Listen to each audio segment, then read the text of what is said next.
Microphones are on. You are ready.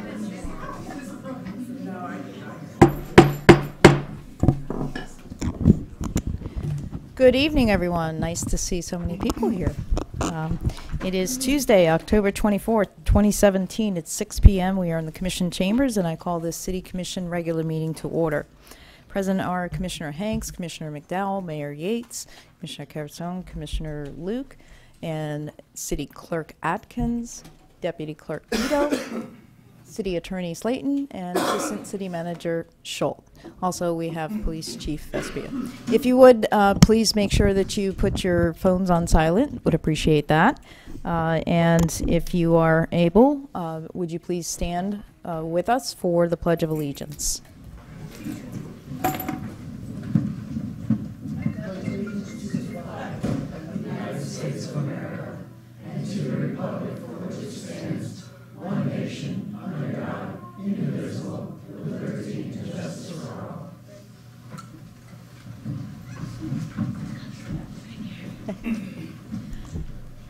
All right, I just want to mention that if anybody does want to make public comment, we welcome that. And if you would just fill out one of these cards and give it to the officer on my left there. We do have a public comment period on number 2, so that's for anything that's on the agenda or anything related to city business.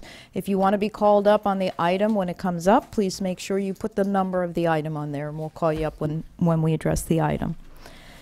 Okay, and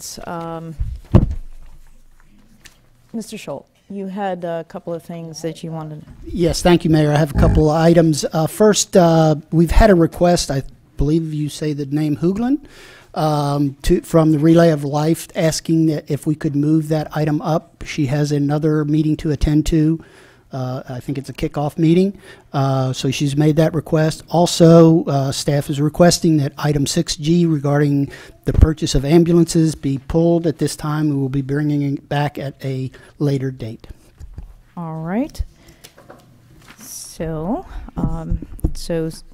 Mr. Schultz is addressing item number 5A that is desired to be moved up on the agenda, and then also 6G to be removed from the agenda. So I will entertain a motion, Commissioner Luke. No, I would like to also move 4A up above public hearings. So if we could move 4A and 5A above 3A, I'd appreciate it. Move to approve the agenda, moving 4A and 5A directly after public comment, which is number 2, and removing item G, 6G. Second. All right, motion is stated by Vice Mayor on the approval of the agenda, and the Commissioner Luke seconded that motion as stated by the Vice Mayor. All right, Mr. Schultz, did you have something? Okay.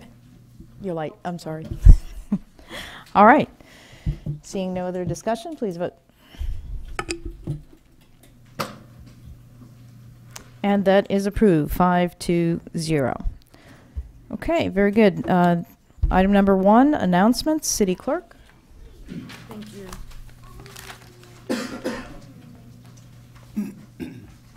Here we go. Okay, the current vacancies for we have vacancies for the following boards and committees. We have vacancies for the following boards and committees, and they include the Art Advisory Board, Audit Committee, Beautification and Tree Scenic Highway Committee, Charter Review Advisory Board, Citizens Tax Oversight Committee, Community Economic Development Advisory Board, Municipal Police Officers Pension Board of Trustees, Parks and Recreation Advisory Board, Planning and Zoning Advisory Board, and the Public Utility Advisory Board. And we also have some upcoming expirations, and they are for the following boards and committees: the Art Advisory Board, Firefighters Pension Board of Trustees for a member elected by other firefighter members, and the Public Utility Advisory Board. If anybody would like more information, please see me in the City Clerk's office, or you can give me a call. And I believe we may have an applicant here that may want to give public comment to speak on their own behalf. Thank you. All right. So if we do have someone here for the advisory board, you're welcome to come up during the public comment period if you wish to introduce yourself to the commission, and you're welcome to do that. Just if you would fill out a card and give it to the officer, or you can wait until that item comes up on the agenda. That is totally up to you. Next, we have public comment, so I will call people up in the order that I have them here. First is, and I can't read the writing, so Danny, and I can't read the last name. Yep, that'd be it. All right. Better handwriting. And that is followed by Ken Koslow and then Joan Morgan. Okay, Welcome. thank you. Thank you very much.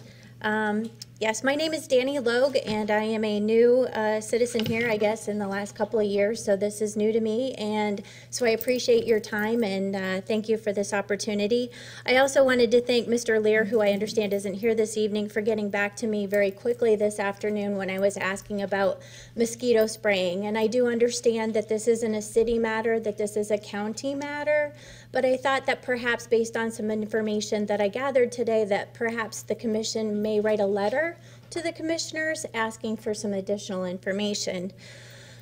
Because I recently read an article in the Sarasota, or the County Sun, that Sarasota County ranks high in affected areas for West Nile, that the chickens that were tested had West Nile, and that the Northport is one of those places where they found those. I understand also that the mosquito management office is run by the Sarasota commissioners and the health department up there. But when I contacted them too, I wanted to know about being proactive. And it doesn't seem that they are being proactive. They're being more reactive with aerial spraying as opposed to the ground spraying of the ditches.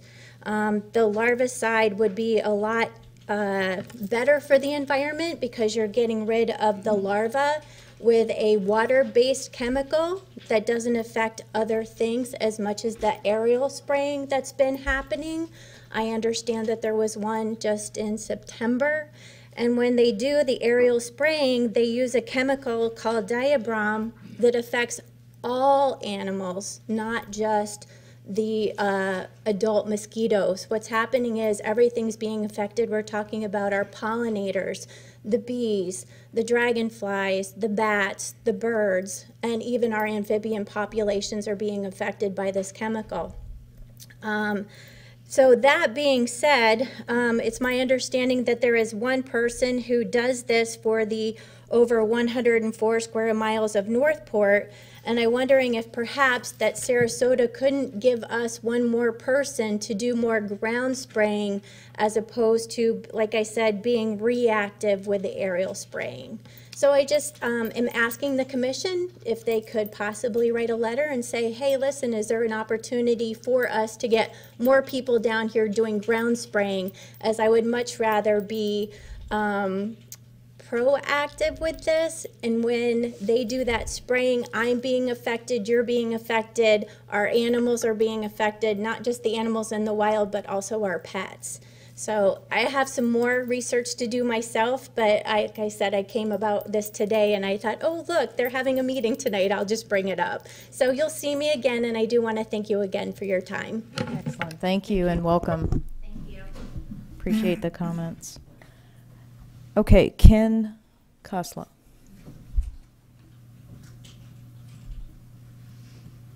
My name's Ken Koslow. I live on Greenway Drive in a deed-restricted, ungated community.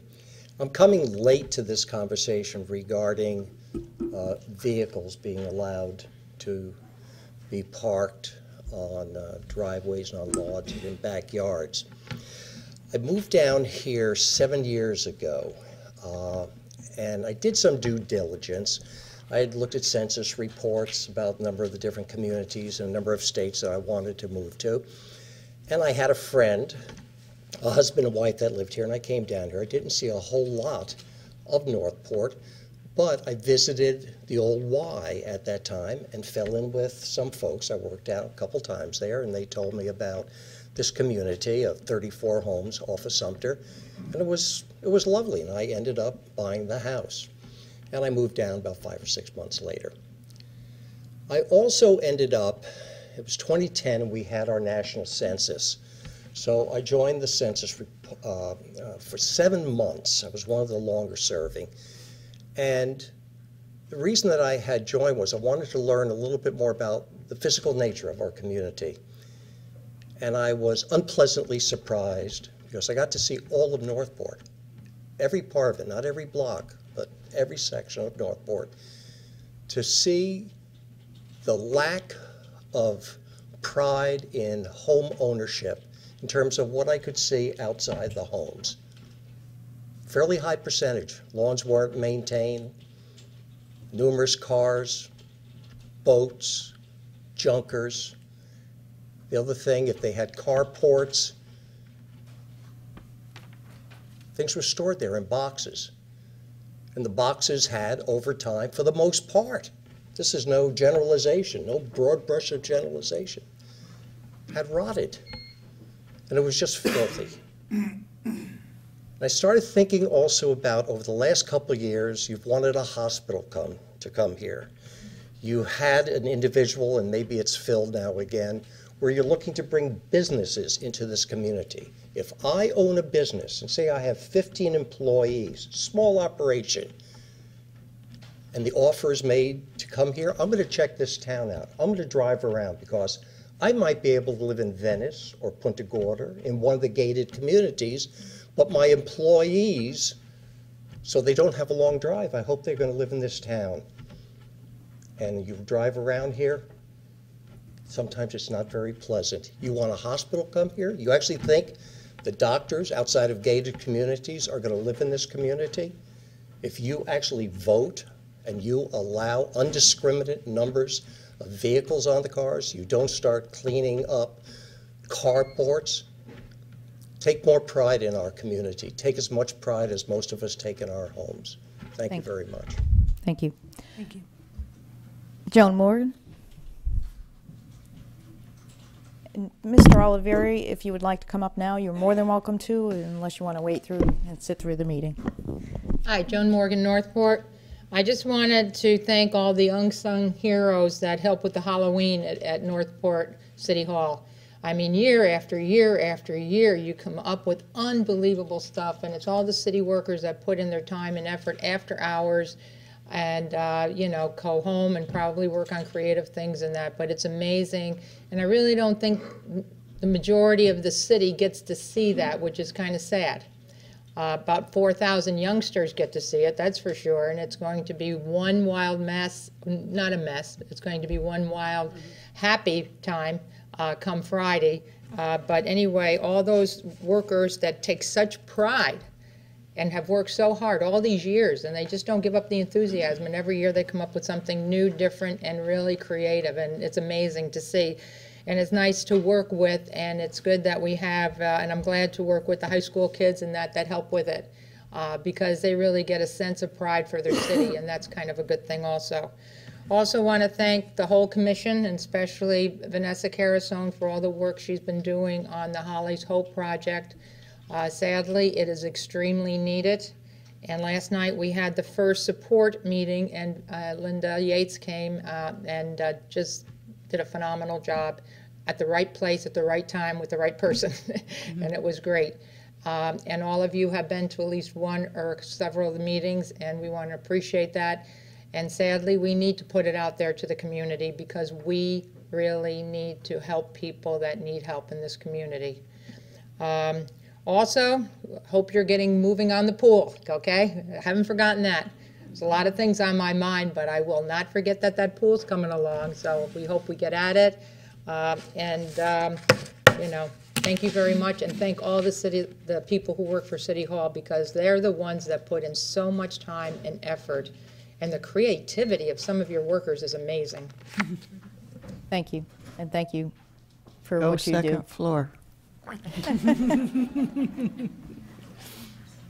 All right, and Richard Oliveri. Good evening, everyone.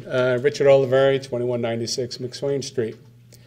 As you are all aware, I've been very vocal with regards to the ordinance 2915. I would like to step up that game and hope to volunteer my services to the city as well. I understand there's an opening with PSAP. I do have the time. I'm retired. I have 25 years of previous law enforcement. 17 years of those 25 were served as a captain in a supervisory position. So I really hope to bring something to the table, and I know it's going to be up to you all. Hope that I did not leave a bad taste in your mouth with the complaining. But I'm not just about complaining. I'm looking to be able to come to a resolution as well. Thank you. Thank you, Mr. Elvier. And it's great that you're stepping up. I really appreciate that. And all public comment is valued. So we appreciate it very much. Okay. That's the final public comment card I have. So next we are going to move to item number 4A, and that is for a proclamation. It's a proclamation for Red Ribbon Week, October 23rd through the 31st, 2017. And if you can all join me downstairs, appreciate it.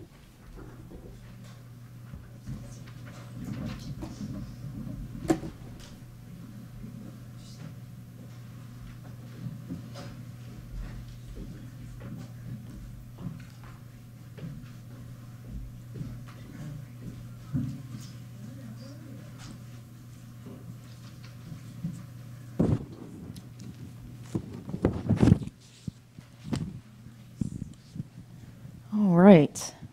This is a very special one. Okay. And what I want to share with everybody is that a young man by the name of Michael Manley over on the Atlantic coast, Callahan, he emailed and he wanted to have a proclamation for Red Ribbon Week, and that's what we're celebrating. He's with the Atlantic Coast Young Marines. And this is the second year that this young fellow has done this. He's 11 years old. Recognizes the value of what we're going to share in this proclamation for Red Ribbon Week. And we have with us our local young Marines who are here in that celebration as well. And with that, I'm going to read this very special proclamation. Red Ribbon Week, October 23rd to 31st, 2017. Whereas communities across America have been plagued by the numerous problems associated with illicit drug use and those that traffic them in. And whereas there is hope in winning the war on drugs, and that hope lies in education and drug demand reduction, coupled with the hard work and determination of organizations such as the Young Marines of the Marine Corps League, to foster a healthy, drug-free lifestyle. And whereas governments and community leaders know that citizen support is one of the most effective tools in the effort to reduce use of illicit drugs in our communities. And whereas the red ribbon has been chosen as a symbol commemorating the work of Enrique Kiki, did I say that right? All right, Camarena, a Drug Enforcement Administration agent who was murdered in the line of duty and represents the belief that one person can make a difference. And whereas Red Ribbon Campaign was established by Congress in 1988 to encourage a drug-free lifestyle and involvement in drug prevention and reduction efforts. And whereas October 23rd through 31st has been designated as National Red Ribbon Week, which encourages Americans to wear a red ribbon to show their support for a drug-free environment. Now, therefore, we, the City Commissioners of the City of Northport, Florida, do hereby proclaim the week of October 23rd through October 31st as Red Ribbon Week. And we urge all citizens to join in this special observation. And it is signed by all commissioners.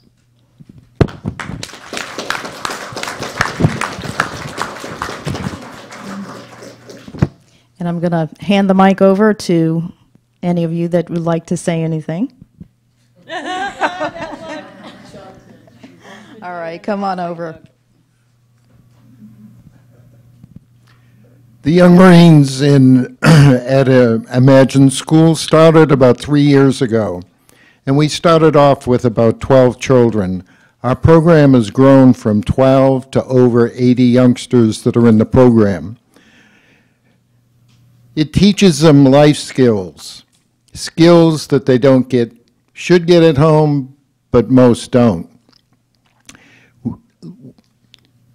Teamwork, discipline are cornerstones of what we're all about.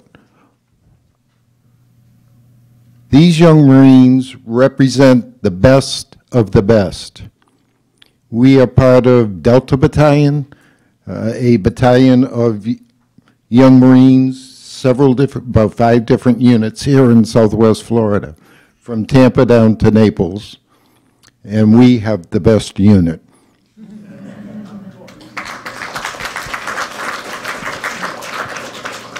Well, thank you all for your efforts, and it's very, very special, and it's, what we all can do as a community with drug awareness and prevention and education, and it's so, so important. So you have a very, very important role. Are you all doing the 5K run? Not that you're aware? Okay. All right. Well, we wish you all the best, and thank you very much. Thank you very much. Thank you.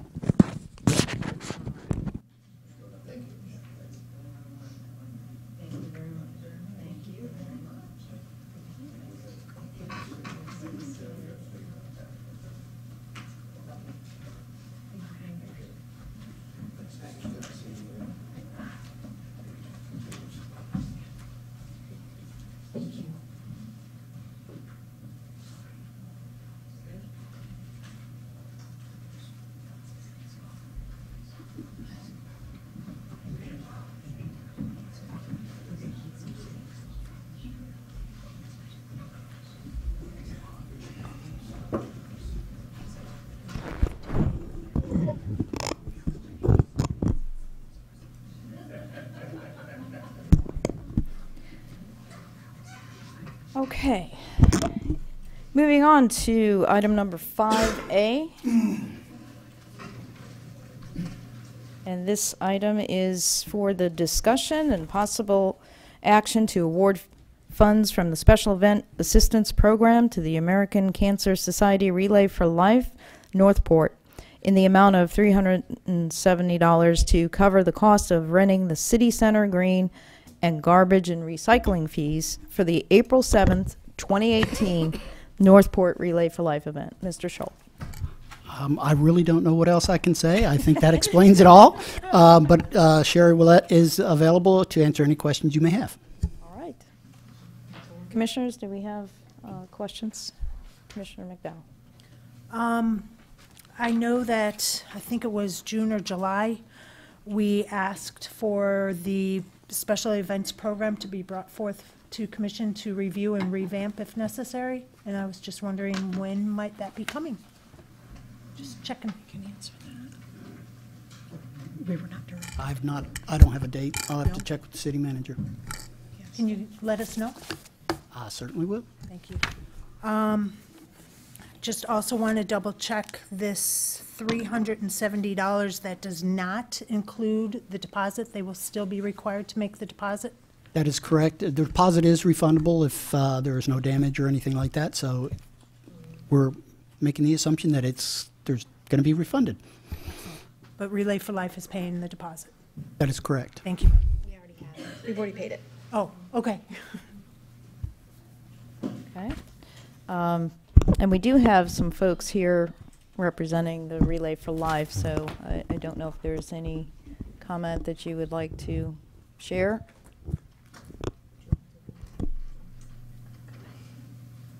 If not, that's okay. I see you standing there ready to go, but okay. There is a substantial difference in the pricing from last year to this year, but that is due to the city's revamping of the fees. Mm-hmm. So it's significantly less this year. We'd still like, in partnership, For the in-kind donation of that, we would like to offer a bronze sponsorship. So that would lead to having Northport's logo and name on the back of our shirts, on all promotional products that we put out, as well as our kickoff flyers, our program flyers. So there's going to be a lot on our website, the logo for the City of Northport. Okay, Thank you. thank you. Quick question. Yes, Mayor. And we did do this similar last year. They had applied through this assistance program. And at that time, what we had done was the criteria that's in the program based on the event affords the opportunity of up to $1,000, which is what the request is that was made by Relay for Life. So it was up to $1,000. Yes, But that's based on the expenditures city service-wise. correct. The way that it's worded here puts a cap on it at the 370, but as we get closer to the event, if there's additional city services that come on to this, if we cap it at the 370, then there's no room with the sponsorship program. We would have to basically do the same thing of up to $1,000 in order to afford that opportunity for any overage. Based on the budget that is submitted with the assistance program, and when they apply for the special events permit, is vetted through the different departments, and that's where the cost amount comes up. So that's where the cost for the recycling and garbage is $90, and then the cost for the rental is actually $280. There was no cost for any additional city services. And in the guidelines, even though they can be awarded up to, it has to be for the actual costs of city services. And as an example, say the costs were $1,070 per the program guidelines, they would have to pay the $70 difference. Okay, so I just want to make sure that if we were to authorize up to $1,000, that then would enable, if there's more fees, if the fees are actually more than what's on here at 370, that would enable the sponsorship program to cover that.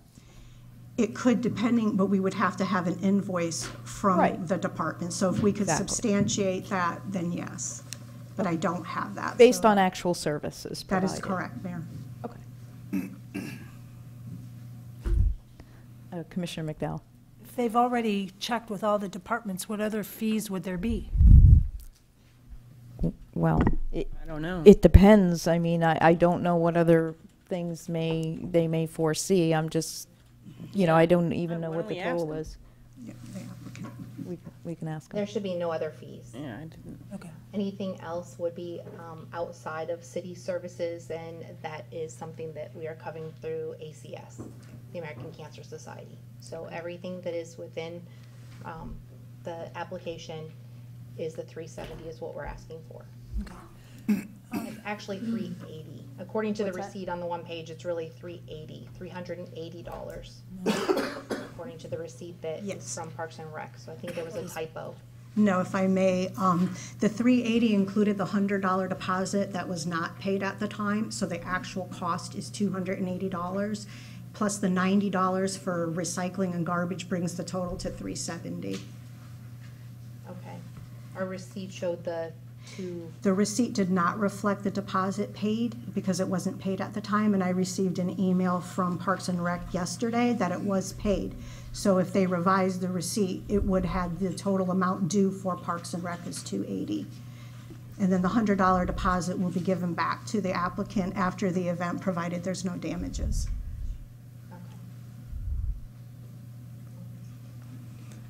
Just one more question. I know that the police usually help with the traffic and stuff like that. Are there fees for the police or the volunteers for the police department for traffic control?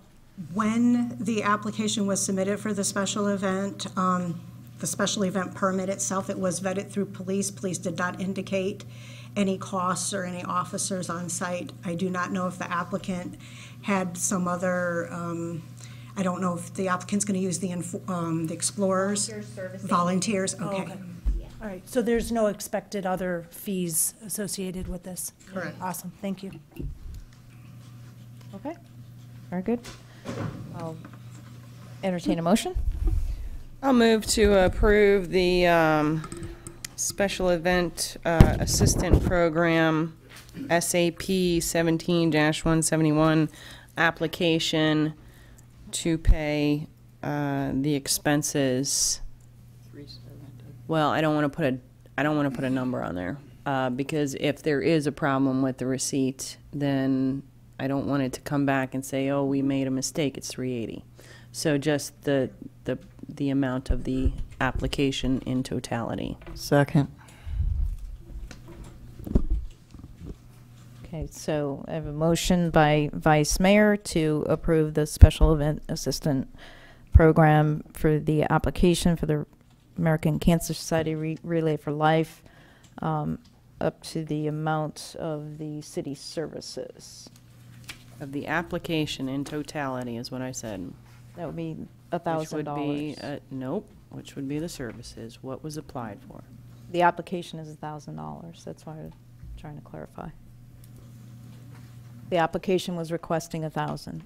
The That was applicant, prior to the change in city fees. Right. Sorry, I was trying to explain that earlier, but the lesser, it's much less now. Okay.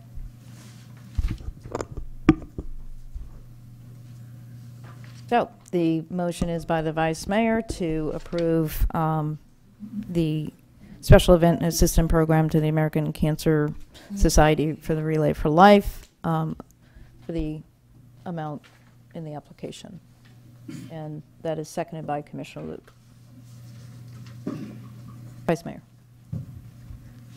This is something that we attend every year, and we have actually, geez, how many years has this been now? 12, 13? Yeah, it's been a while. And it's usually done in conjunction with the city, so I am very happy to support this. I've been supporting it since day one when we were all dressed up as cowgirls.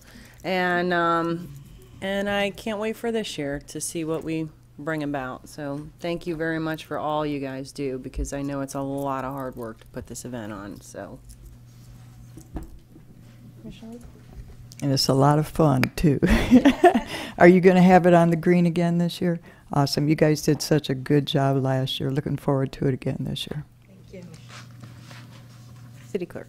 I just want to remind the commission to sign up to be on the team with the city clerk's office and HR this year instead of a bunch of different other departments, please. I'm on Tammy's team. Thank I don't- you. What are you talking about? Some of us, yeah.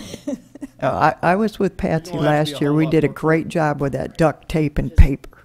Everybody was on separate teams, so I just want to make sure that everybody Miss knows. Patsy, you're going to have to work on your courting. Okay. Thank you.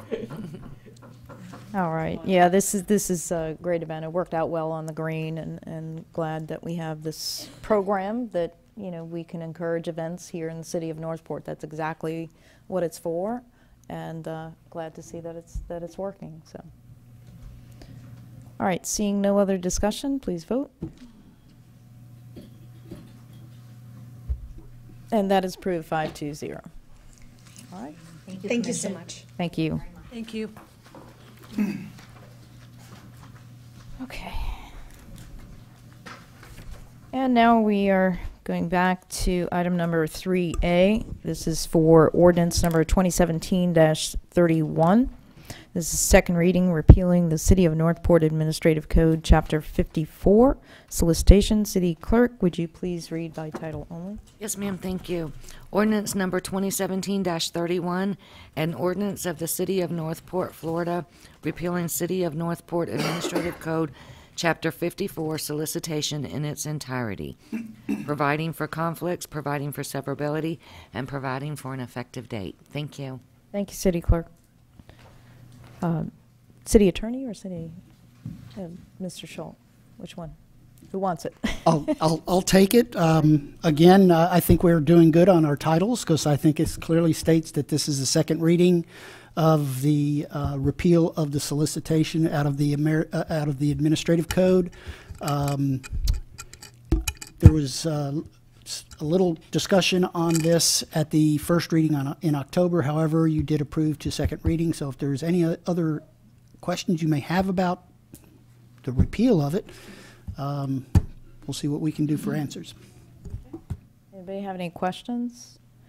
All right, seeing none, I'll entertain a motion.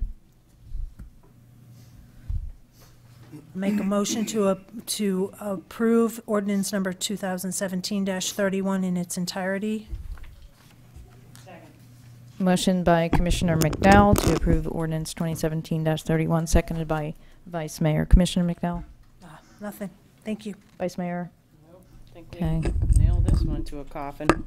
Yeah, we at the first reading, we did go over this in its entirety very much in detail. And again, our hands are tied when it comes down to the Supreme Court making decisions that affect ordinances that cities have on the books. And so pretty much this is where we're at. We're having to repeal this ordinance. So seeing no other discussion, please vote.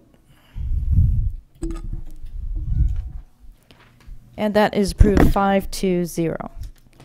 Next, item number 3B. This is ordinance number 2017-01.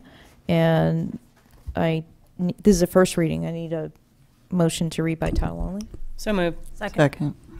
Motion by Vice Mayor to read ordinance number 2017-01 by title only, seconded by Commissioner McDowell. Please vote. That is approved 5-0. City Clerk, please read the ordinance by title only. Yes, ma'am, thank you. Ordinance number 2017-01, an ordinance of the City of Northport, Florida, amending the code of the City of Northport, Chapter 16, Human Rights, to add genetic information, handicap, creed, ancestry, and veteran status, and to clarify terms therein by amending Section 16.01, Purpose and Intent, and Section 16.02, Definitions, providing findings, providing for conflicts, providing for severability, providing for coding of amendments, and providing for an effective date. Thank you. Thank you, City Clerk. City Attorney. Thank you, Mayor. Ordinance 2017-01 came before the City Commission in draft form as a discussion item on May 23rd, 2017. At that time, the Commission made a very specific motion to bring the ordinance back in a completely different format based on the previous ordinance, which had initially adopted Chapter 16 of the City Code, the Human Rights Ordinance, and amending specific items in that ordinance. I have drafted the ordinance before you according to that motion as to the best of my ability. As you know, I was not part of the meeting. I've reviewed the meeting and reviewed the minutes as well, and present it to you for your consideration, and happy to assist you with any changes you might have. Thank you. Commissioner Luke? I sent a couple of things to the city attorney after even discussing with our city manager too. I like the way it was written. I like this end result. But there were two things that I'd like to bring up that I brought up to the city attorney, and if she would clarify that, yes, we can do this without changing anything. On page 4, well, let me start first of all that when it talks about the different types of sexual orientation and gender identity, and it's left in that broad sense, I'm totally fine with, because that encompasses everything. But when you go to the 4th page, it talks about sexual orientation, and it starts listing different types. And it does name heterosexual, homosexual, and bisexual, but it leaves aside transsexual. And I would really like to see it named. I know there's a broad section within other portions of this, but when it's specifically naming these types of orientations, I would really like to see transsexual included. Would that be okay, City Attorney? Yes, ma'am, it would. And just to clarify, what we had previously discussed was potentially including it in the definition of gender identity. That's correct. Which on page 4. Yeah, just Yes. to correct, I may have misheard you, but I thought you said sexual orientation. The EEOC and some court cases commonly use the phrase including transgender status as part of the definition related to gender identity or expression. I believe, and so, yes, you I could, believe you did write that to me, so I appreciate that clarity. Thank and you. yes, ma'am, if the commission were to make that change, it would not affect moving this ordinance to second reading. Thank you. The next point that I'd like to bring up is within the fourth whereas on page 1. And I believe in the last meeting we really wanted to drive home the disability being cared for and having civil rights to it. But within that whereas, it doesn't specifically name the Disability Act of 1990.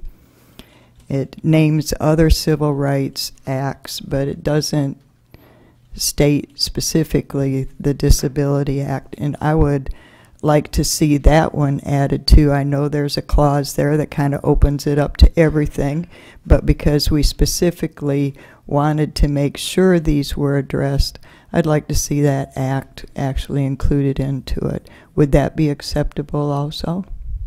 That also would not affect the ordinance moving to second reading. The official name of the act is the Americans with Disabilities Act, commonly referred to as the ADA, and it did Yes. become law in 1990. That's correct. Thank you. Okay, thank you. Anybody else? All right. Seeing nothing else, then I'll entertain a motion. I will make a motion to continue ordinance number 2017-01 to the November 13th commission meeting for the second reading with the changes referenced in the whereas clause, adding American Disabilities Act of 1990 and adding transgender to the definition of gender identity and expression and sexual orientation.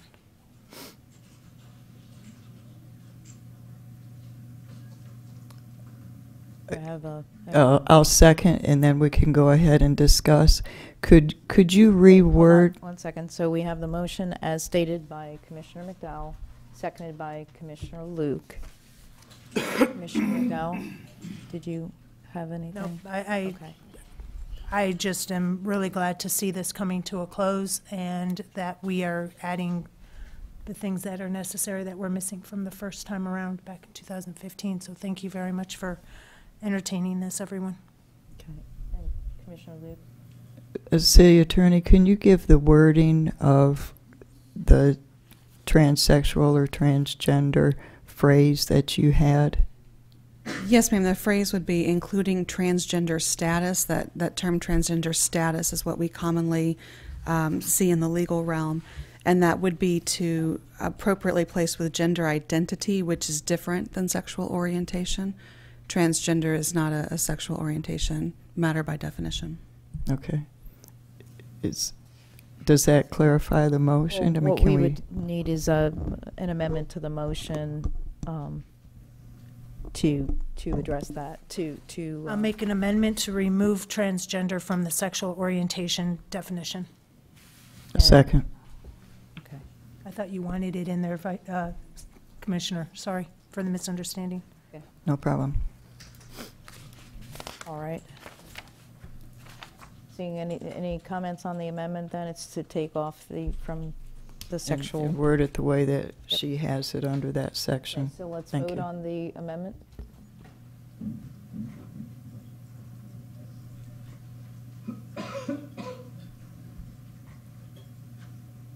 And that is approved 5-0. So now we have the main motion as amended.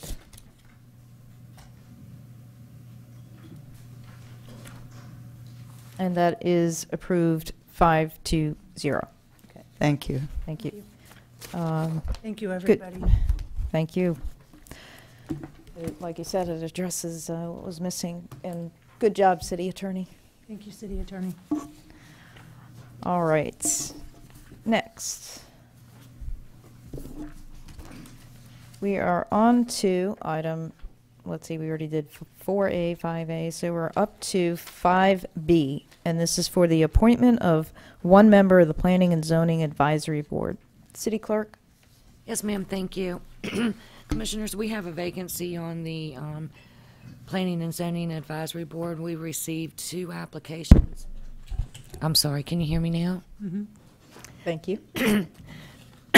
Excuse me. We currently have a vacancy on the Planning and Zoning Advisory Board. We originally received 2 applications, and the vacancy has been announced at several commission regular meetings. After the items were submitted to the commission, we received an email from Mr. Ronnie Carroll, who is the one of the applicants, asking for personal reasons to withdraw his application. So there's one applicant remaining, Mr. Richard Oliveri, and I'm asking that the commission consider appointing him to the Planning and Zoning Advisory Board. Thank you. Thank you, City Clerk. Any questions? Seeing none, I'll entertain a motion. I move that we approve Richard Oliveri for the Planning and Zoning Advisory Board. Second. Motion is stated by Commissioner Luke, seconded by Commissioner McDowell. Any discussion? This is for the alternate, correct? No. Alternate position? No, this is for regular. This And is not it's for to an al- finish somebody's term. Oh, somebody It's did to finish step out down. the term Okay. of the individual that, Thank you for the clarity. correct, City Clerk? Yes, ma'am, that's Okay. correct. Commissioner McDowell, do you have anything? I'm always grateful when I see a citizen who sees the problem, voices his concern, and then wants to step up to the plate even more. So thank you, Mr. Oliveri, for doing that, and look forward to your participation on PZAB. Thank you. And I'll just ditto that. Again, it's just great to see people getting involved and sticking with it too. So, you know, it's all part of how we get to move forward as a community. So thank you very much. All right, seeing no other discussion, please vote.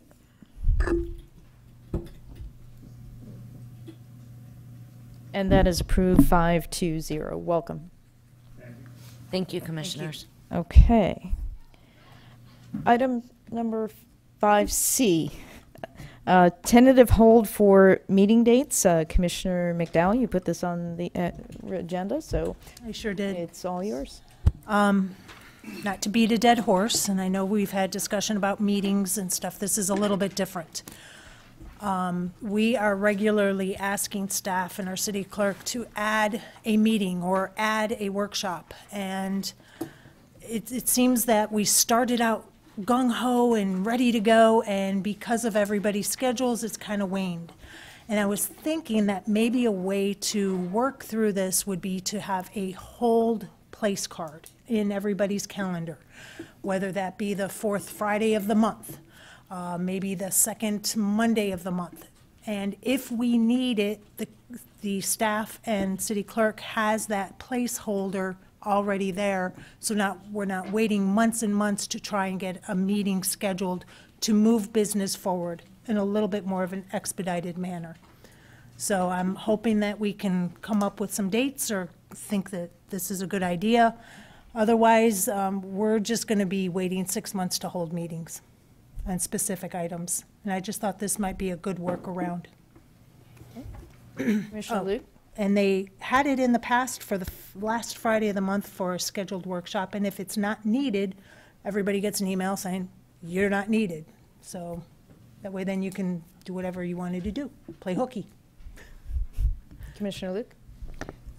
Wasn't this tried one time in the past, and it ended up that just routinely there were meetings on that day that was being held, so it became like just another meeting, you know, of the month that it was scheduled? Yes. You're looking at me, so I guess you're inquiring with me. We did have the last Friday of the month on hold for workshops, and we did schedule workshops more often than not. Right now, we do, the second Thursday of the month, which is our recognition and proclamation meeting. However, we've been scheduling items for that day also. So right now, you're having 3 meetings a month. Right. That's what I was thinking in regards to that we do have that, and it does take away our ability to schedule a calendar also. If we have to block that day off, we're then blocking off 4 days. What I do with, and maybe, I don't know if everybody else does this with city clerk, I put in busy versus unavailable, and she knows that if it says busy, I can actually cancel out of what I was doing. If it's unavailable, I can't.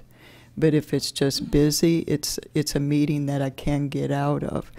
So I don't know if maybe that could be an alternative to just, automatically scheduling, another day or not. That was my thinking. Okay, and being the one that was here when we did have that schedule already with every Friday, we blocked it off. We all knew it was the last Friday of the month. There were many times that we didn't need it. And so, and there were many times that there was only one item. And what the city manager would do is communicate to the commission and say, Commission, we only have really one topic.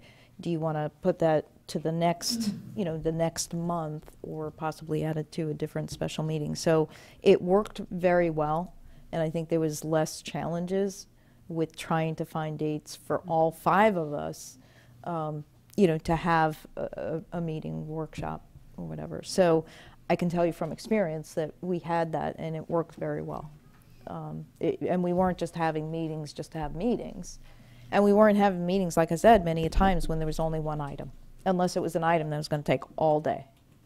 So it really worked well, and it took away a lot of the challenges that we're faced with. That, and I think we hear a lot that, we direct to staff that we want to have a topic or a discussion about something, and then here it is 3 or 4 months later, we still haven't had that conversation. But a lot of that is because it's been difficult for us to find another date within the month. So I appreciate the idea, coming back to possibly do it. So we'll see how you all feel, but I think it worked well. Did you have since I was sort of answering your question, did you have? Well, in the past, was it strictly workshops? Pretty much, yeah. Yes, it was workshops, and it was for those lengthy conversations. This commission can pretty much set it to whatever they want. They can make it another special meeting. City clerk, I saw the light go on and off. That's all I was going to say. Okay. Is what with this time we could say just please hold for commission special meeting. Right. And Or workshop. it really is helpful to have that one day, because like now there are meetings y'all want, but I keep being told no. Mm-hmm. That you can't do the dates that I can't find a date that all of y'all, so if everybody put that on hold, when we need it, at least we would have a date, and we might be able to put 2 or 3 things on one meeting instead of, trying to hunt and find and being several months. I'm still trying to find a date for y'all for the joint meeting. I mean, every time I bring up a date, it gets turned down, so it is difficult. Okay. Was that it? Commissioner Luke? Okay. Chairman Powell. The intention isn't to have another solid date for a meeting. The intention is so when we say to staff, hey, schedule a special meeting, hey, schedule a workshop, we already have a date in mind that is already open and available for everybody. It's just a placeholder. I mean, geez, the first week of October, we asked staff to find us 3 meetings. And we're getting further and further and further out. We are a commission that wants to get work done, but if our schedules aren't able to do that, we have to have some kind of a remedy or some kind of a placeholder for these meetings. That's the only reason why I was bringing it up. So I'm hoping that my commissioners agree that we need to do something, or else we're not going to be getting things done. so. Okay, Vice Mayor. Yeah, so far Mondays look good. Just throwing that out there. Mondays are probably Wednesdays look good. my only day. Wednesdays I have meetings. I think And I think too, with the holidays coming up and we're starting a new year, maybe not anything in effect for November and December, but maybe to start it in January when our schedules are now open. That way then we can put that placeholder in starting in January and we know that that's going to be a holder. Commissioner Hanks. Or, I'm sorry, Commissioner. Wednesdays are okay too. And yeah, I would have to definitely start January Yeah, because we're already absolutely. into December. Absolutely. So Okay. Anything else? I have to look at January now that you say something. Commissioner Hanks.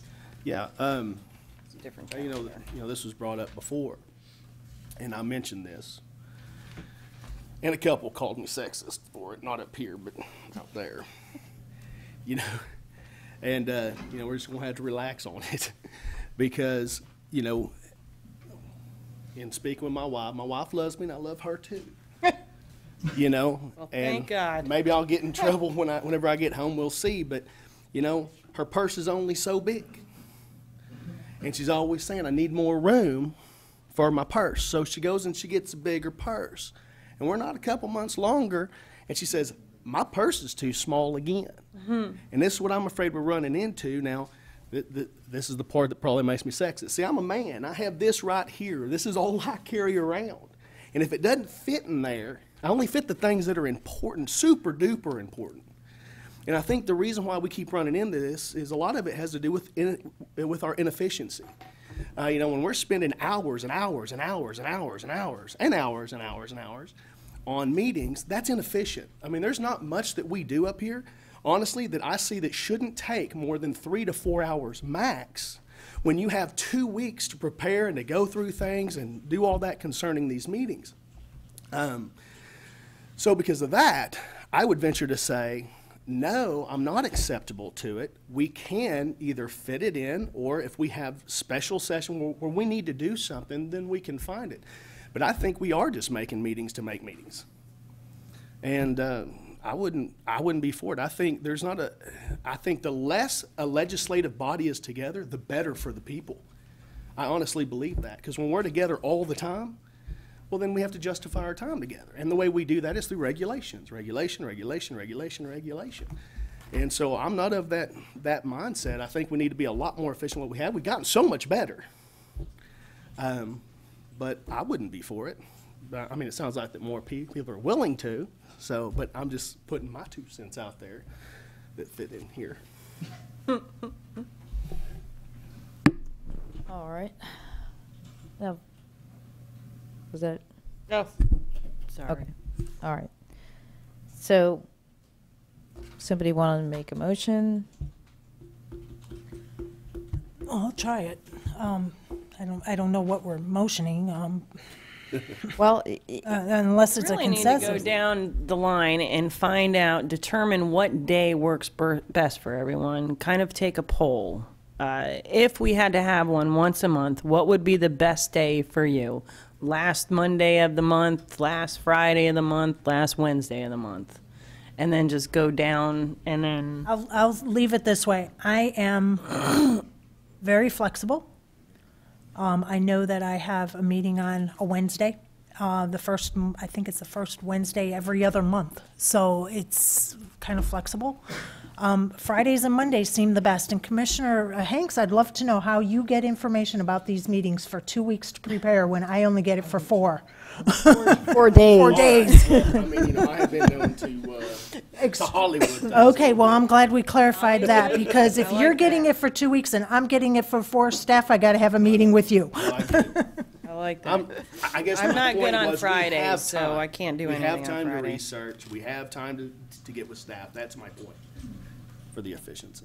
I understand what you're Mondays saying. and Fridays are best for me, so whichever is good for you guys, I am totally amenable to it.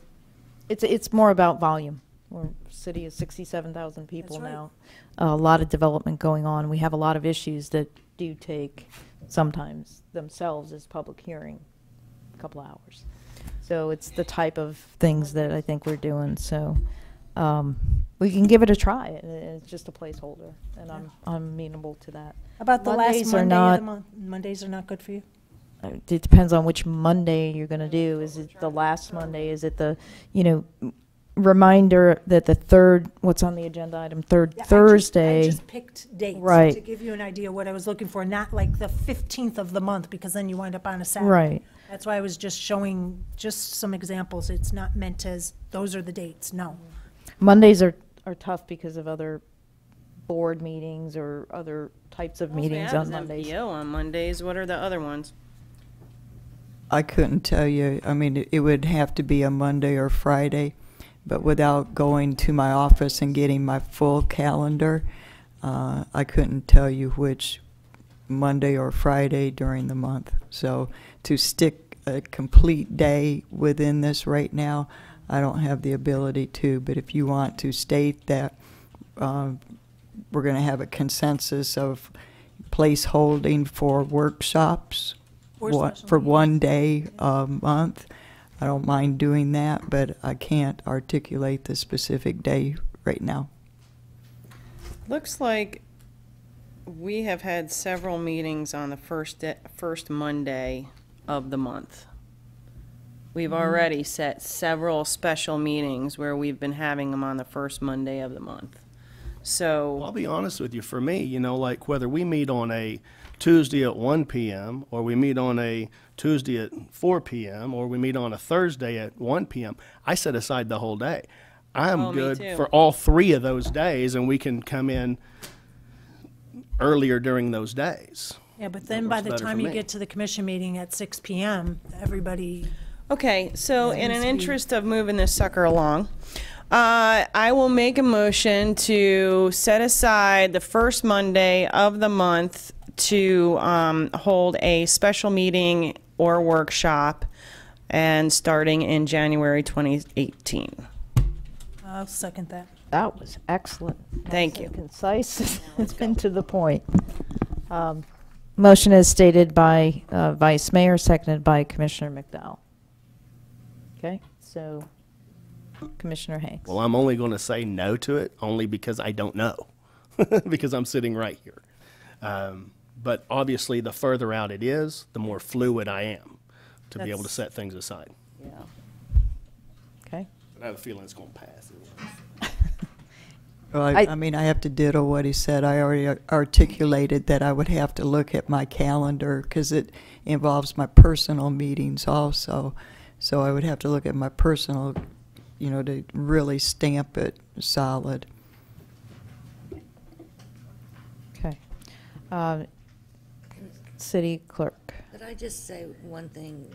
In the past, when we had the last Friday of the month, if a commissioner knew that they, in advance that they had a month, that they had a time that they had something else, they would just let the city manager know, and we wouldn't schedule one for that particular month. But what I'll do if this passes is I will send y'all calendar appointments for every single month, starting in January, for a hold on that for a special meeting. And then if you have something that you can't, you just let the city manager know, and we won't schedule one.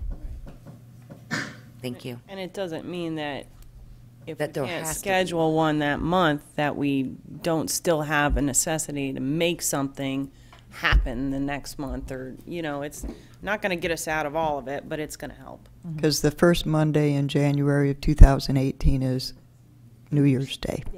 Ooh, guess what we're not meeting on? The first Monday of January 2018. That's the only day I am available. So it'll Go figure. Well, then you don't have a purse. You've got a Gucci. Something going on there. Watch yourself over there. Yeah, I think this gets us started. It gets us down a direction, and there's certainly flexibility for us to move it if we have to. So it'll be very helpful to continue on the path that this commission gets things done. Yeah. And we can give it a try. appreciate Mondays, like I said, are typically not good for me, but we'll see. The first Monday is usually not too bad, so we'll give it a try.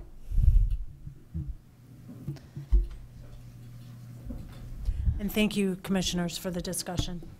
I appreciate it. All right, and that passes 4-1 with Commissioner Hanks dissenting for Reason stated, Yep. and I'm a man of my word. He's a wallet, Said I he's a would. wallet guy. And we appreciate that. All right, so we'll give it a try, see how it works. Okay. Next, we are to the consent agenda. And city clerk actually has asked to pull 6A for discussion, so keep that in mind. Does anybody else want to pull 6A? anything? Yes. I'd like to pull F, please. Shocker. I want to pull K.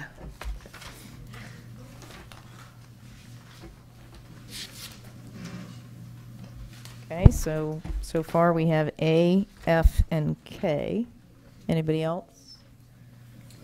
I move that we approve consent agenda 6B, C, D, E, H, I, J. Second. Removing G being pulled, and then, pulled off of the agenda, and then pulling 6A and F and K for discussion. Second. Yeah, we already removed G from the agenda at the beginning of the meeting, so that one's not even. Ditto. Yeah, that one's not even in there. I'll second. Okay. We're just making sure G get removed twice. Okay, is everybody with us? Okay. So we have the by Commissioner Luke, a motion to approve the consent agenda items B through E, H, I, and J, and pulling item K, F, and A for discussion. Please vote.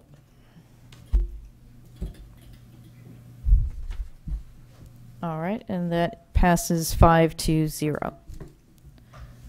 Okay, so let's take up item number 6A. I'll be very quick. Okay.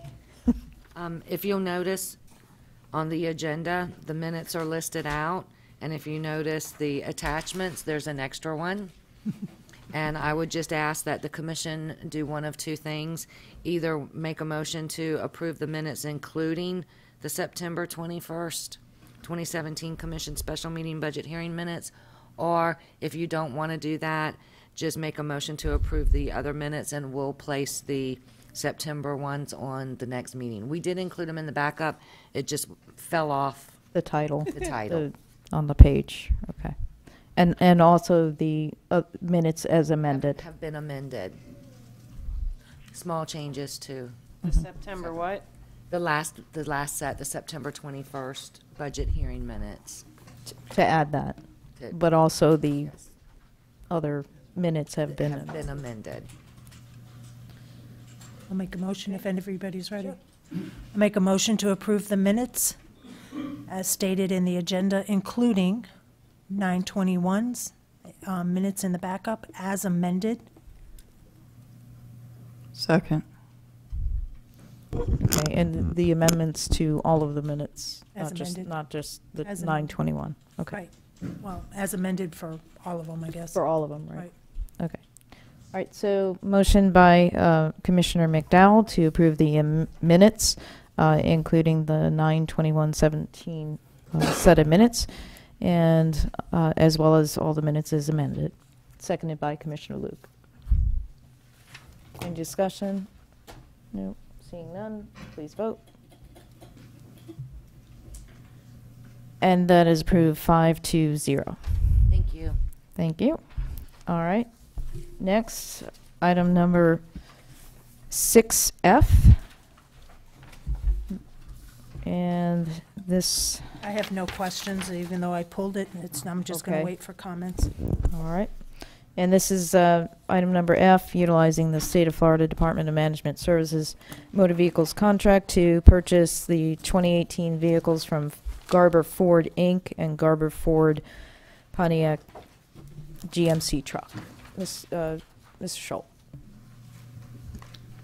Do I have to say again? The title is pretty clear. It's seeking approval to utilize the municipal contract, the governmental contract for the state of Florida to purchase vehicles, approved vehicles from Garber Ford and Garber Pontiac, Chevrolet Pontiac,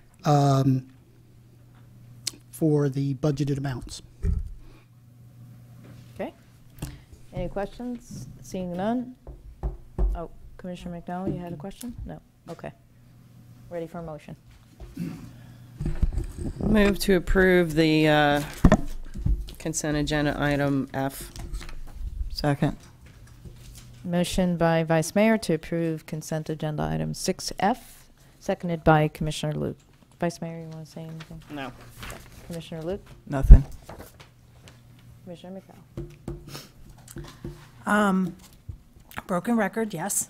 As far as all of these vehicles, there's quite a few of them all lumped together. Obviously, I am not against replacing the police vehicles because they are definitely at their end of useful life. Please, everybody, make sure you're sitting down when you heard that. You didn't fall off your chairs? Okay. It's the other vehicles that are lumped in there that are more light service with low mileage, with fair conditions, very good reliability. These vehicles are well maintained by our staff, and for that reason, those lighter duty vehicles are the reasons why I will be voting no. But as far as the police vehicles, obviously, yes.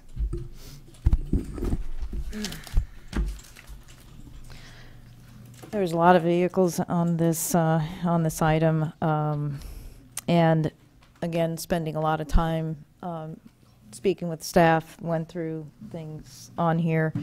Some of these low mileage vehicles, seeing that, you know, there's still good reliability. I just had a lot of concerns, as I had said, with some of the other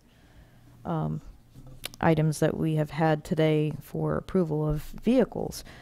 But again, going through in detail and having that opportunity with the staff, and knowing what the purposes of these are, I'm comfortable, but I still will say again that the scorecards is where I'm uncomfortable because of just the picture that it reveals to us. So I look forward to us addressing that at a future meeting, so that it's much more obvious in some of this, and we can really be able to assess some of these things. I also asked a question about, I don't want to call it recycling, but reallocating these vehicles. And from my conversation with staff, that does get done. So even though we're not seeing it here, like some of these vehicles are not going to auction, they're actually going to be utilized for lighter purposes than what the current utilization of it is for. And like I said, you just don't get that from the information that we've had, and so I'm comfortable with it for those reasons. Mr. Schultz. I just wanted to make the comment that that the discussion on the scoring sheets will be is scheduled for the 30th of this month. No, first Monday in January. There you go. So he's only here. Yeah. Okay. Is scheduled for the 30th of this month. So hopefully this will be the last time we'll have to. Okay. And I got to tell you, it took hours to go through and sort through this, to look at it and see and want to be able to maximize the life of these vehicles, whether it's the current use or for other purposes. Recycled use within the city would be really good because they're replacing a lot of vehicles that could be used for other things. And that's why I say from having long conversation with staff, I was able to get the additional information on some of this and question some stuff that, so we'll look forward to that conversation. All right, ready for a vote.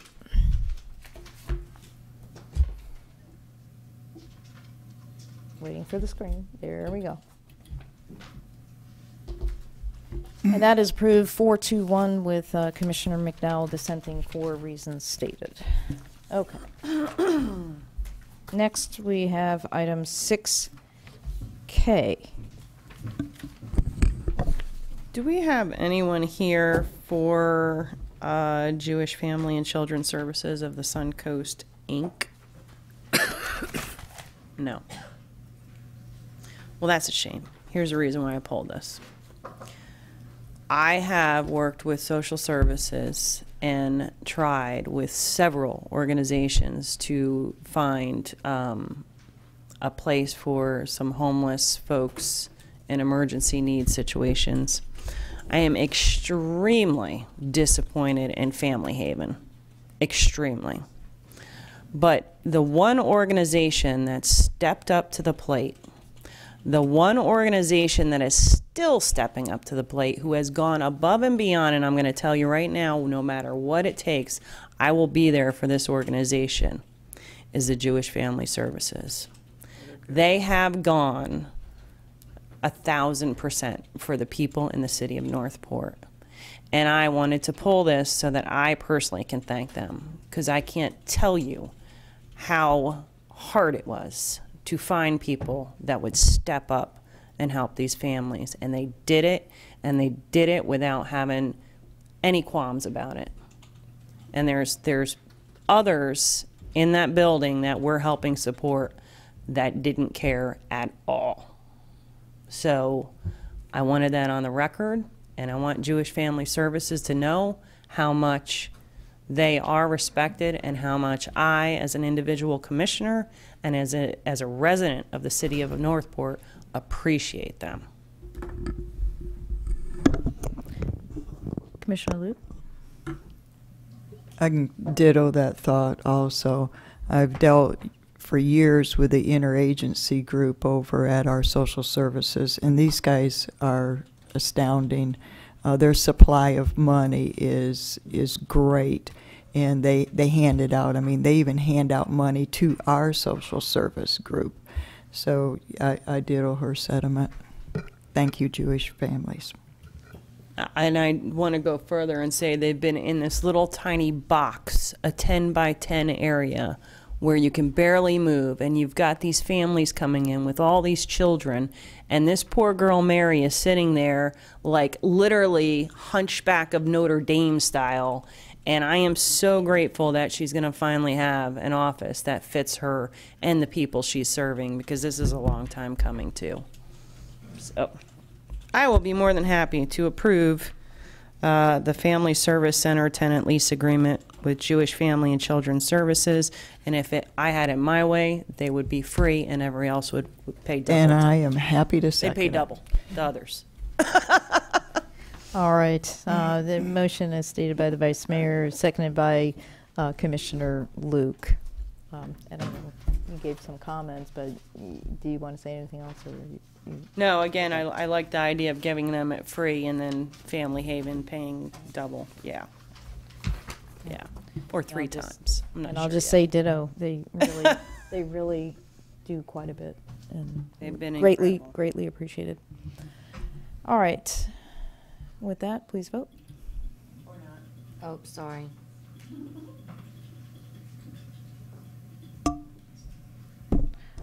All right, and that is approved 5-0.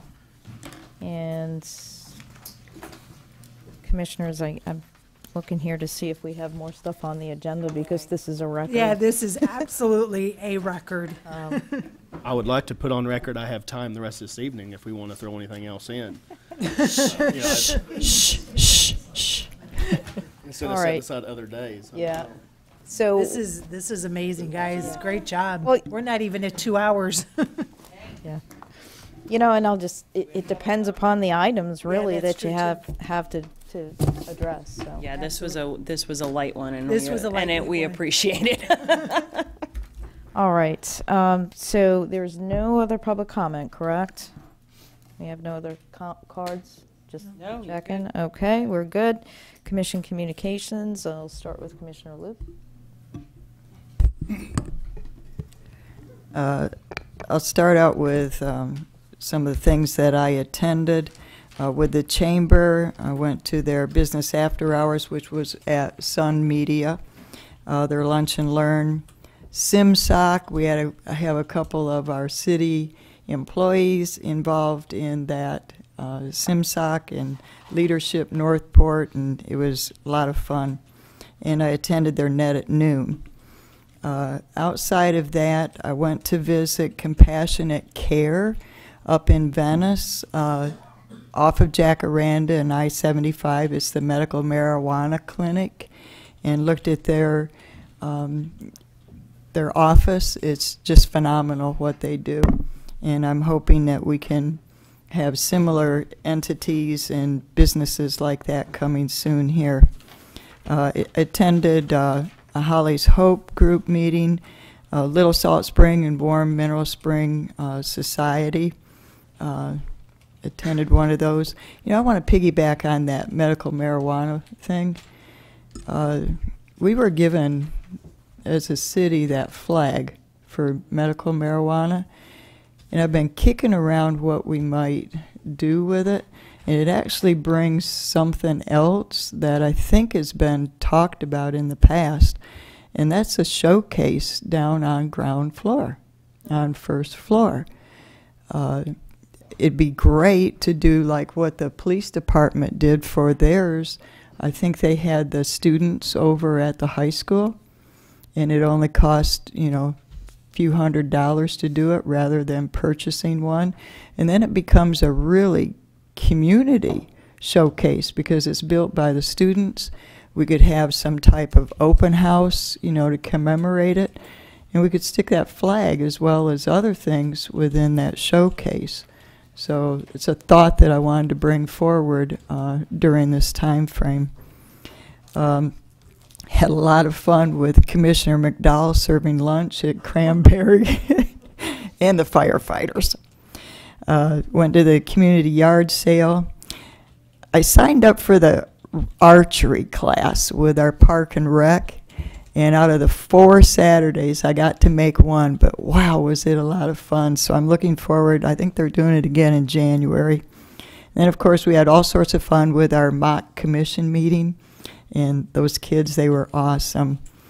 I attended the meetings I was supposed to with the TDB Council and the EDC, and those were my first meetings, first official meetings in my capacity to make to those, and it was they were very good, very informative, and looking forward to representing Northport and seeing some results hopefully coming.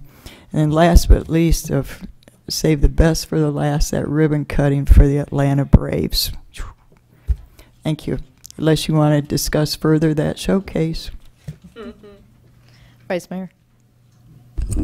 So can we get a consensus to have staff look into a showcase down on the bottom floor and work in conjunction with the high school? I think that there's a lot of wasted space in that actual semicircular thing that we never have anybody sit at. So you could actually turn that into a showcase. The desk. Again, then nobody ever sits at. You got my consent. And we could just bring back information. How much is it? What could we do with it? That's the first thing. So why don't we see if we down the line have a consensus on that? Yes, of course, yes. Commissioner Luke. Oh, absolutely. Was that the first Yes. Monday of January? Probably no. February. February. January's booked. Okay. I won't be Except here. for you have to be here. Yeah, I'm here. I'm going to show up just to make sure you're here. So I think that's a yes, Commissioner Hanks. That's a yes.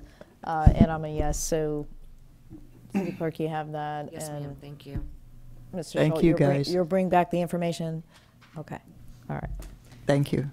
Next is the letter for an update on mosquito control. Can we get consensus to have the mayor send out a letter to Sarasota County requesting the schedule for the city of Northport, both air and land spraying? As someone who is unfortunately extremely affected by the fact that they're not spraying the ditches anymore because I live out in the boonies. and have a lot of children that seem to come over. I would personally like to know what exactly they plan on doing about this mosquito control issue, because I can tell you that over the entire 6 months, I've only seen the sprayer once in the air and not near my house. So. And I know Don't know you how don't that want all that in the letter, so I guess Oh, but you don't want me to write it either. Trust me. I know. So, there you go. Clarification. We just want to send a letter asking for the scheduled maintenance for the city of Northport, that's it? Well, information. How would you like the letter to be written? Again, you don't want me writing the Well, letter, so I'm here for you. So far, what I've heard is that you want a letter requesting scheduled maintenance.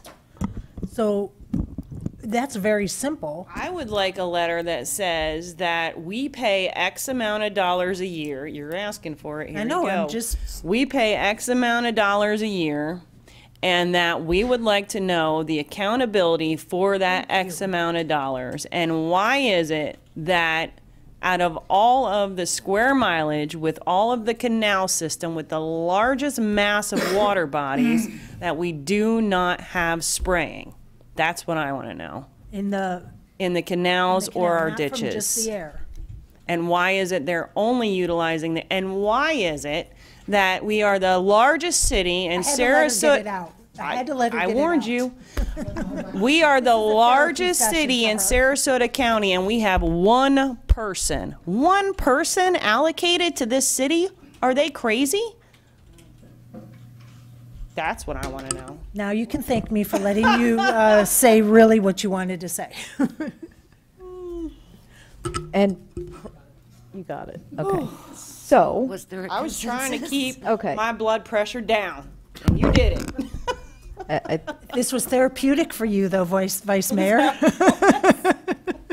all right. So Vice Mayor is asking for the consensus for a letter to be sent to the county in regards to the overall spraying for the mosquitoes in the city and basically capturing the concerns that Vice Mayor has expressed. In a more politically sensitive manner. We'll have it on recording. Commissioner Luke, that was a yes. An audio file. Okay. All right. And everybody, I said yes. we have a consensus. And I'm done. You sure? Yeah, I'm actually just working on an American Foundation of Suicide Prevention we have a Survivors Day coming up November 18th, and we're going to have a proclamation on the next agenda. So I'm trying to throw a proclamation together literally very quickly for the next meeting. So I'm getting there. All right. So I'm trying to multitask. Commissioner McDowell? Well, I attended EMO, and it was a very, very enlightening class. I enjoyed it. I learned a lot. I actually am looking forward to taking the class that they're having, the advanced one, in April. So that was really cool. We had the largest EMO class. We had like over 40 people attending it, so it was really cool. Attended the Braves facility. Awesome. That was an awesome event. I'm looking forward to the ribbon cutting ceremony when that happens. Government Day, I thought that was great. My shadow was amazing, and from hearing all the other shadows that participated during the lunch, they're amazing students. I'd like to see if my other commissioners would like to see this happen more often, maybe twice a year instead of once. That way then more students can participate. We can't get a one-time-a-month damn meeting. No, I'm not saying for us. asking. Just, Are you instead kidding of me? once a year, see if we could do it twice a year. So that way then other students can participate, because I really think that they enjoyed it, and they go back and they tell their friends about it, and then their friends are like, I really wish I could have done something like that. But it's limited to their group, the Right. school, the So school maybe council. what it So is- it's their members and their officers, so And that's it would be a the same national- people, right? It would be the same people coming back, and it is set up for a national thing. Do we still do stuff for the middle school? I mean, we used to go tour their schools and speak at the schools for the week of Government Week and all that. Do we even do that anymore? Some of the schools will have that, but they're not participating as much as they have in the past. So maybe we need to solicit the schools to participate more versus creating more of the same. Yeah. Right. Spread it. But what about like homeschool groups and things Well, like yeah. that? Because, you know, there's other people that I think would be very, you know me, I've always said that I'm all for about that government and you. That's kind of what we dubbed it during strategic planning, and I think that this is just a little leg of that. And and it doesn't even have to be just students. What if a citizen wants to participate in something like that? You know, I think that there might be a way to reach out to the community and students, adults, anybody who might be interested in doing something like that. I don't know what it would entail, so maybe I'll see if I can get a consensus to see what staff can come up with as far as costs and when something like that can be done. Didn't we already give that direction? I was just gonna Yeah, thank you. Gave as far as Well, we didn't have a Monday to meet, so. maybe At January Staff can 1st give is us- filling up fast. maybe staff can give us an update on how the coordination is going as far as another the wallet. schools and You working better with the just get a schools. backpack. Not just the schools, though, but the community as a whole. I mean, For the outreach. For outreaching of community involvement within the government. I think Mr. Schultz has that down to get us an update. I have it down, but I do know that prior to the departure of Jonathan Lewis, he and I want to say Aaron Bryce did visit all the middle schools. Yeah, junior high. Middle schools and the high schools, met with principals and talked to them about involvement with the city and everything. So we can only do so much. We do outreach with them and whatever we can. So how do we do outreach for our community, for our citizens? Let's say, Mr. Trolley, I'm going to pick on you. Let's say Santa Claus wants to come and participate in a day's activities, kind of like what the students did. How would I have an something- outreach coordinator. Her name's Madison. Mhm. That all we have to do is put them in touch with them and we can work something out. But would it involve doing the mock commission meeting? Would it involve? I don't know. It all depends on what the schools need or may I'm not talking want, just about schools. or what the community may need or want. I mean, we do tours. We do all kinds of things. Maybe getting the update on what they come up with to the point. I mean, obviously, we've had some changeover in staff, but also what it is staff is doing.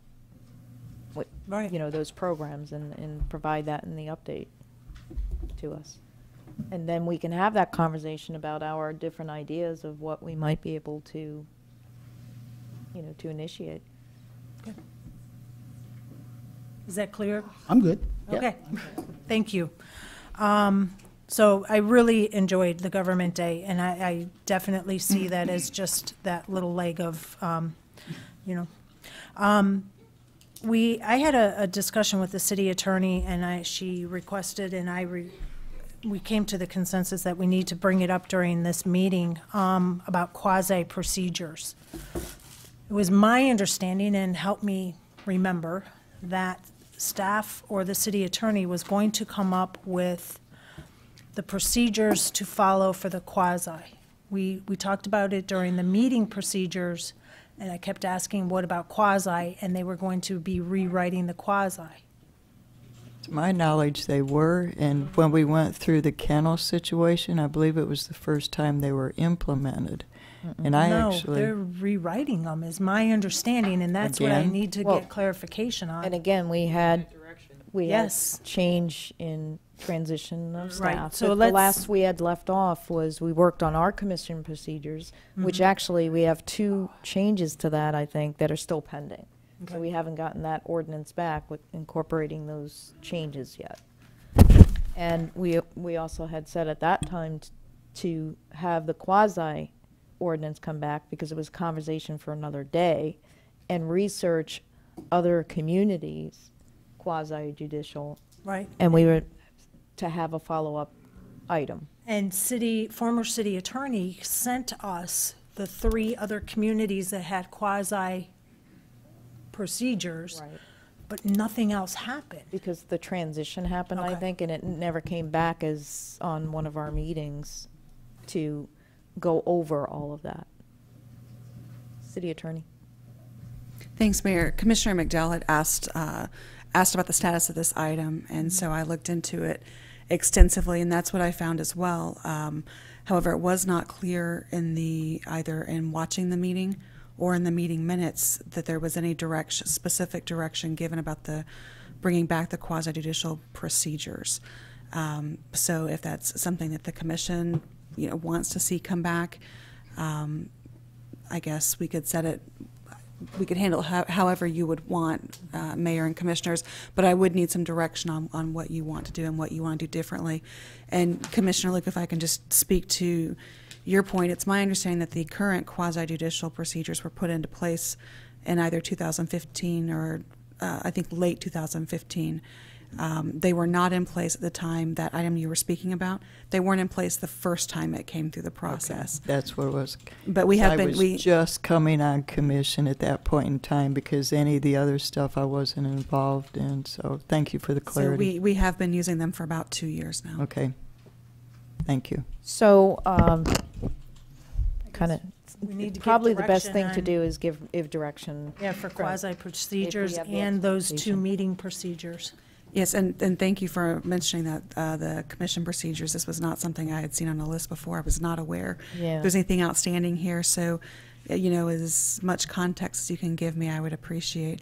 And the quasi-judicial procedures are very specific, and we've been training the other 2 boards that use them very thoroughly, the Zoning Board of Appeals and the Planning Zoning Advisory Board, as well as the liaisons for those boards on what those procedures are to be, because they do implicate due process, and it's very important that everyone understand exactly what to do. So I would need a little bit of context and direction, because they are very thorough as to, what you may like or not like, or what you'd like to come back before you. Thank you. And I think what I'm hearing, Commissioner McDowell, is you're wanting to have the as an item on one of those special meetings, to bring back the current quasi-judicial ordinance, as well as the research that had been done on those other jurisdictions, for us to have that conversation, whether or not we're wanting to make changes. So are we talking after the first of the year? It could be on a, Could be a what, how many special meetings I didn't know we have which left? special meeting you were talking about. I kind of got the impression you were talking about the Not new to one. not to call a special meeting, an item on one of the special meetings that we. Either the new one or the old one. You're gonna go over Thursday the in January? you're gonna go over that entire piece of code in a special meeting with other items on that special meeting? That's never gonna happen.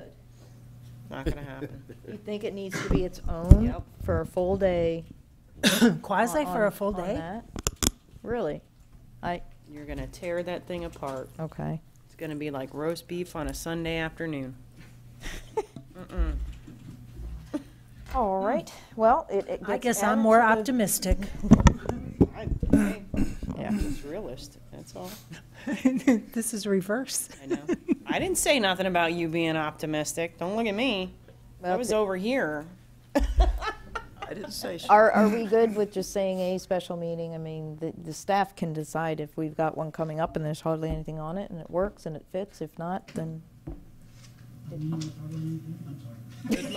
Well, look at today, we're not even at 2 hours, we're trying to fill time now. Just fill that purse, man. We're just, we we're, don't.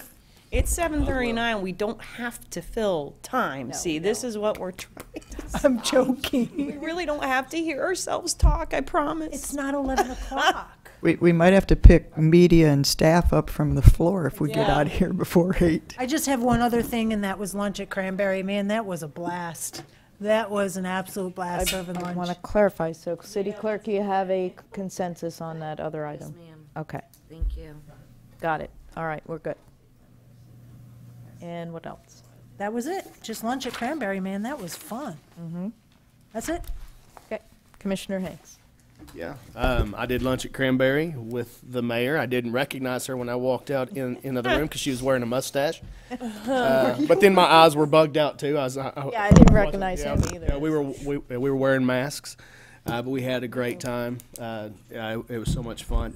The student mock day, probably one of the funnest days I've ever had. That was cool. What I was so impressed about is, well, every one of those students, but listening to staff students. They had all the answers. Are you kidding me? That was amazing to me. And you know, I want to say that Amber McBrown, who was sitting in the Hank zone right here, man, she was really, she was doing it justice. She was a pisser. And She was. and so had a great time. The Braves groundbreaking. I was obviously a very vocal supporter of the economic development. I believe that's going to bring. That was a fabulous day for me to be able to attend. And then the other is the Backpack Angels have a charity dinner coming up this Thursday, and my wife and I are going. But they do some fantastic work for our homeless and needy children. I think they have a spot for 125 people. I don't know where they're at right now. I haven't talked to Patricia about it, but definitely get in touch with them. You can find all their information on backpackangels.org and see where they're at. But it's going to be held at the high school, and I believe some of the students are actually going to be. Yeah, this Thursday, sorry. And the students are going to be serving and doing spaghetti, stuff. right? It's spaghetti for $12, I think, yeah. Yeah, so definitely look into that because all those proceeds go into them to help the needy kids. That's it. All right. Well, I have to piggyback on that. The city manager girl, she pauses and then, yep. Yeah, that was the best. That was was like awesome. A mini Pete. Nope. Yep. Nope. That was good. That was great, and they really, really enjoyed it. So, I went to the sort of the same thing, so I'm not going to repeat it over and over again. But everything was great. It's been a really engaged couple of weeks with all these different events, and we have several coming up. So I'm sure Mr. Schultz is going to give us those different events. You're not going to give us about that. We've got the Halloween, we have the groundbreakings, the ribbon cutting for the fire station coming up on Friday. I think that's Friday, right? No, it's the 31st. So we have a lot going on, so encourage people to go to the website and you can see a lot of these exciting things going on and participate in those. Went to the MPO, Vice Mayor was there too. And it was, we went through our kind of standard items that we're getting ready for the work program coming up and approvals of that. But there was an interesting conversation that was really inspired by public comment, which is a very important piece to everything that we do. And it had to do with medians and closing off of medians. So I think, what was that conversation, almost an hour?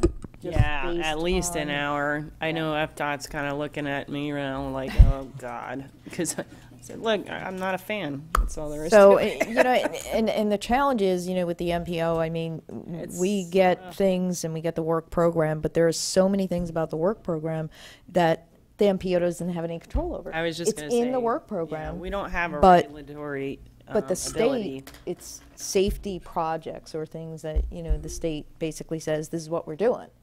And it's more ministerial that it's in the program and that the MPO, has to sign off and approve. So it was a lot of conversation, and even in our community, we're seeing the conversations about price and the closing off of the medians, and where there's all this focus on mobility and connectivity, and yet the way the state is designing many of these roads, they're putting these obstacles with the medians and closing off neighborhoods.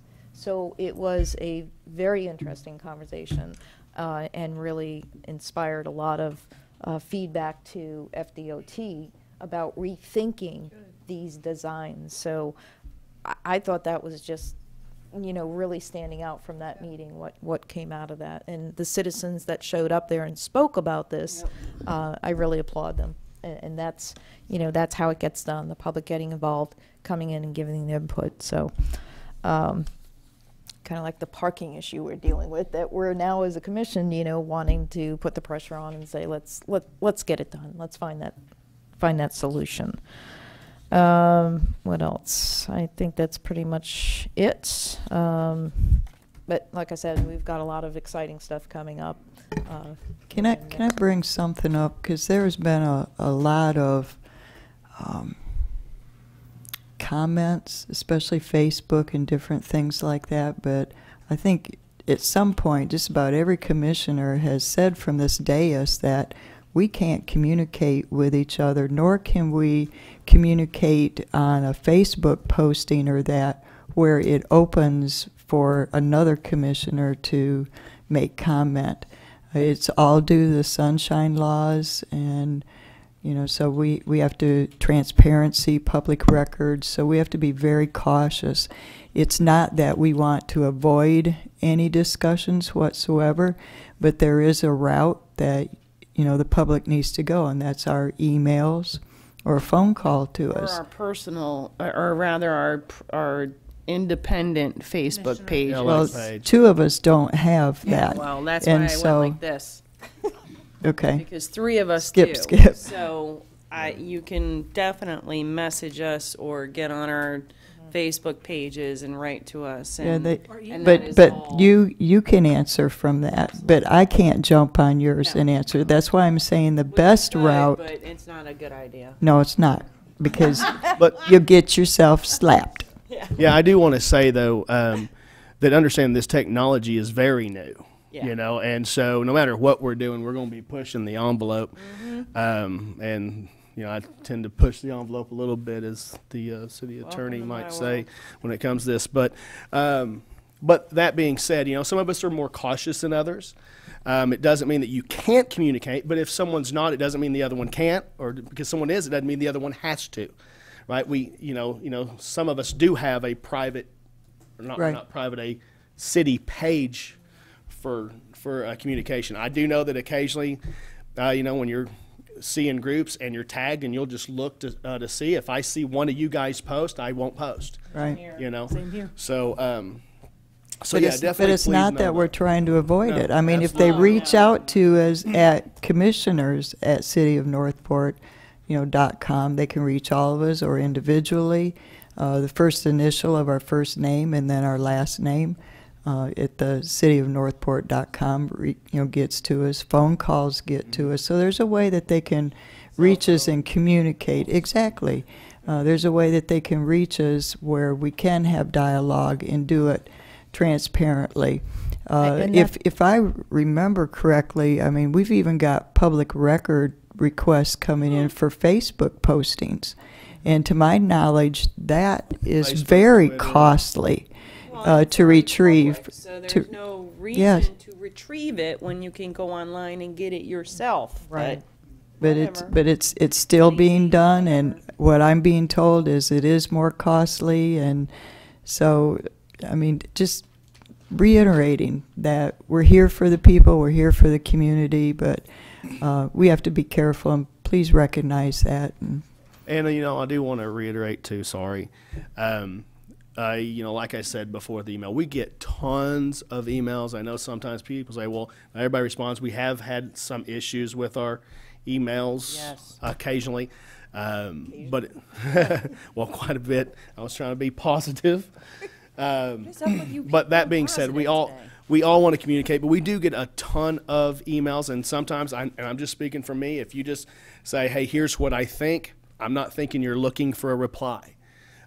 So sometimes maybe I'll, you know, I've been trying to just say thank you or something, so everybody just gets something. Yeah. But if I miss it, it's not because I want to. Just shoot out another one, and I just say, hey, I hadn't heard from you, and then I'll know, or we'll all know. Yep. Well, you know, and that's we have that opportunity where we, you know, into the communications, we're able to do what we've been doing and addressing certain things, asking staff to bring us the information, and so we've been pretty proactive in tackling, you know, these things. So, and also with the public comment, you know, so that interaction I know is appreciated by the public, where they feel that they're being you know, heard, and those concerns are being addressed. So, and I do want to share. I did go to the group meeting for Holly's Hope. Had a breakout group meeting, and met a young man there, and he's very enthusiastic about trying to find solutions, and it was so encouraging. And you all received an email from him, Ryan, and I encouraged him. And people do need that encouragement that, you know, in order to get things done, we need to come together, bring the ideas together, and it was about a drop-in center. You know, as we know, I mean, there's just not a whole lot of places for people to go that need the help that they, you know, they desperately need. So he has some very intriguing ideas to bring to the table, and I just encouraged him to communicate with us and continue his communication out there as well. So, and that's really the part about the job that I love, is just being able to be there. And Thank you for explaining that, Mayor, because as we just had that conversation about sunshine law, we received that email, and I'm like, I have no idea what this kid's talking about, but okay. Yeah. He's Thank you. And you know, people are going through these types of things, and they feel like nobody's listening, and they have an idea. And I was able to spend some time with him and hear him out, and again, that encouragement.